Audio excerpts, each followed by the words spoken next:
The Halloween night was cursed with a significant flight delay.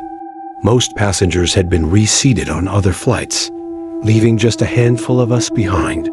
By us, I mean the unfortunate souls stuck at the airport, unable to afford a hotel. Despite the inconvenience, I relished the thought of fewer passengers.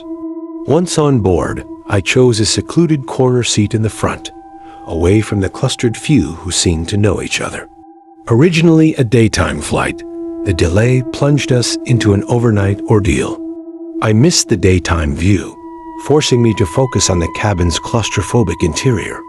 Planes always felt tighter inside, and the enclosed space gnawed at my nerves.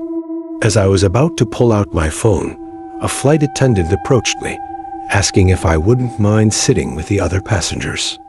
Confused but compliant, I moved, regretting not asking why. After changing seats, the cabin fell into an eerie silence. Conversations dwindled to whispers of fear and disbelief. A heavy, sorrowful atmosphere settled over us, choking any cheerfulness. My eyes widened in horror as I realized what had everyone so disturbed: a corpse, lifeless and unnerving, sharing our confined space for the duration of the flight. My stomach churned with revulsion. I decided to escape to the restroom, desperate for a moment of sanity. As I stood there, trying to calm myself, a loud thud shook the door. My heart raced, and I held my breath, waiting. The banging stopped, leaving only the sound of my elevated breathing. Feeling more vulnerable locked in the restroom, I cautiously opened the door. Seeing no immediate danger, I decided to return to my seat. Just then, the same flight attendant appeared, almost colliding with me and her service trolley. She seemed oblivious to the banging that had terrified me moments before.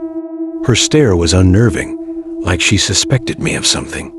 I broke eye contact and hurried back to my seat, nearly tripping over the dead body I had forgotten. None of the other passengers seemed to have heard the banging. Perhaps it was quieter than I remembered, or maybe a cruel Halloween prank. But the eerie silence and the unsettling presence of the corpse suggested otherwise. The rest of the flight was a blur of fear and unease. As I left the plane, I couldn't shake the feeling of dread. I had a spooky Halloween story to tell, one I'd never forget. But the full truth of what happened on that flight, that I would keep to myself.